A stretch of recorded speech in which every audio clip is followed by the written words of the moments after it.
Hey bros, every game ever is just copying Pokemon, okay? Pow World, M&M, even Donkey Kong released Donkey Kong Banana Z-A. It's just shameless at this point. To me, it feels like everybody's trying to make a Pokemon game except for Game Freak. They've actually been experimenting. Legends Arceus stepped into a looting and crafting type gameplay loop. And now Legends Z-A is going for a real-time combat system, and it all takes place in one city. And just like how a lion must hunt, I must reach a consensus about this new experimental Pokemon game. There was a time, I'll tell you, before Nick Cage was a gym leader, Pokemon was a big adventure, but it also had those small moving components. Each town having its own purpose and simple things like getting money from your mom, swapping out bikes, luring my friends underground to booby trap them. Now that I'm an adult, Pokemon has reached this large scale and the core gameplay is still there, but those smaller, more intimate moments are kind of missing. Also, Scarlet and Violet set my Switch on fire and now I feel violated. So that's why when Legends Z-A was announced and it was all in one city with a real-time combat system, I was kind of down for that. I had some worries about how it would turn out, but then I actually played the game. For Alligator,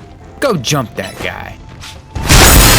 This is exactly what I needed. The spirit of this game is smaller, more purposeful, and a bit more experimental. There's some light platforming, there's some hidden treasures scattered around. I found a monkey in a tree. There's also some bosses that are so strong you'll just have to run away from them. Letting go of large-scale areas gave the developers some breathing room to develop spaces that kind of just have their thing, you know? And it just makes sense. This Pokemon game is like a giant sandwich. You look at it and you're like, whoa, this is epic. You just look at the map and you're like, shoot, that's some materials I gotta go grab. I gotta go do parkour over there. There's a side quest right there. Is that Swirlix on the rooftop there? This game is so overwhelming with stuff I want to check out, even though the map is so small. There's actual route design. I could cry, bro. The game designers are designing games again. Something that came as a pleasant surprise to me was that sometimes this game has a sense of humor. You know, no, Chespin, you can't fight a taxi. I was shocked to see how much parkour and rooftop exploration there is in this game. Ever since that episode of Courage the Cowardly Dog, where he has to sneak out on his roof to avoid a scary monster, I've loved rooftop exploration. I was not getting my hopes up for this. When I saw the parkour in the trailer, I was like, all right, come on. That's not gonna be in the game. That's just a little clip, you know? That's too good to be true. But no, basically every single building in the game has a roof with actual content on top of it. Materials, bosses, you name it. This map is actually pretty well crafted vertically. I'm always wondering how I get over there, you know? Like, I see another rooftop, I'm like, how do I get there? A lot of what this game is trying to do, it accomplishes. Not everything, but a lot. And before I talk about the combat, which is easily the biggest, newest thing this game is going for, I just feel like we can't have a worthwhile discussion about this game without discussing the controversies.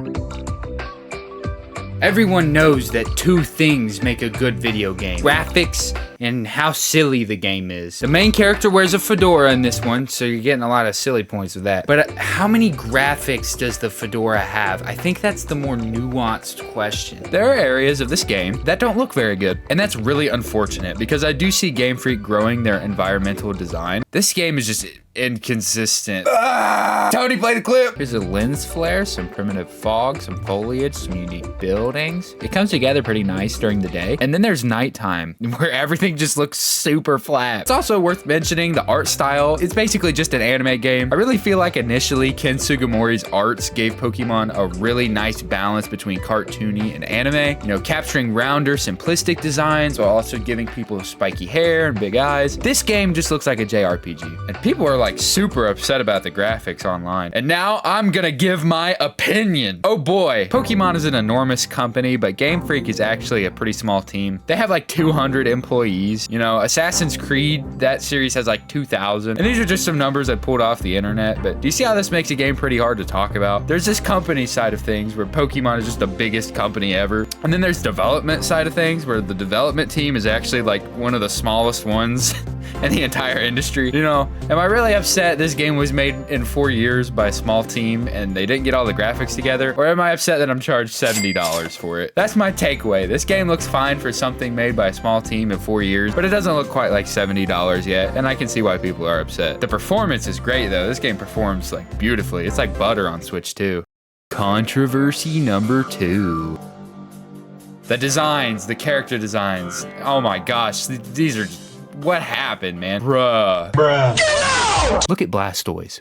What a guy, right? We all got that friend that looks like Blastoise. There's a clear flow of thought here. Tortoise, water, tortoises have a shell like a tank. Tanks have guns. Make him a tanky water-type tortoise with cannons on his shoulders. You just look at it and you get it. There's not much to interpret here. But then you look at Mega Feraligatr, but don't look at him for like too long. Your eyes will like catch a disease or something. It's almost like they reverse engineered an idea. Like it was like, we want to make Feraligatr look like Totodile. Okay, how do we do that? Well, toilet seat. It's really hard to tell what they were thinking. Mega Skarmory has giant toes. Come on, man. Skarmory was always supposed to be sharp and cool. He was never supposed to be the silly toe guy. No one ever intended this for his design until 2025.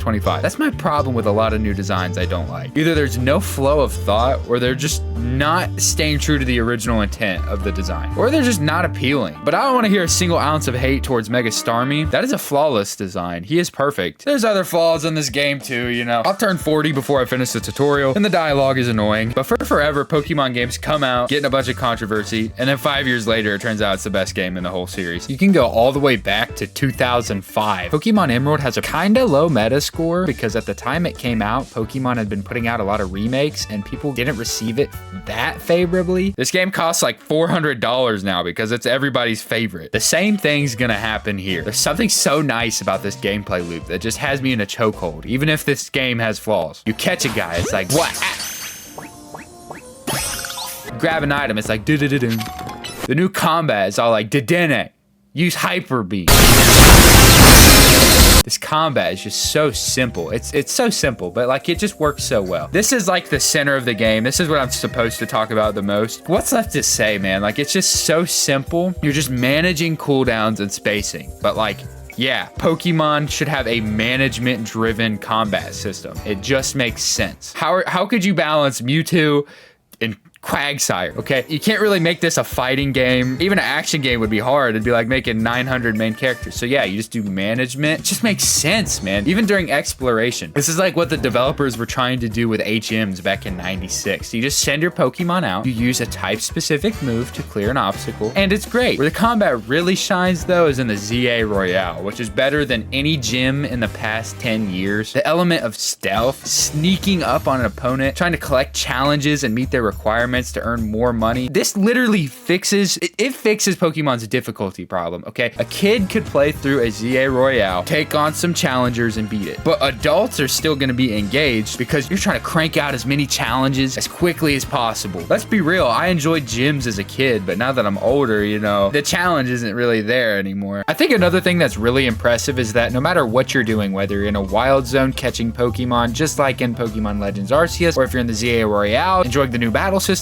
or if you're advancing the story, there's so many systems in place that make you feel like you're progressing. Mabel's research that helps you earn TMs. Leveling up, there's EXP candies everywhere, there's materials everywhere. If you're just exploring around the city, you're still gonna progress as a character. And the music, bros. The music in this game, oh my gosh. Tony, crank my jam song. Pokemon Z-A is the best Pokemon game on Switch with a lot of experimenting and good creative decisions. And now that we're in a time where Pokemon-like experiences are becoming more and more trendy, I'm just happy to know that the OG still has it. While everyone else is focusing on its drawbacks, I'm just gonna take this one in. And I think there's a chance you should too. With all that said, God bless ya, I love ya, and ciao.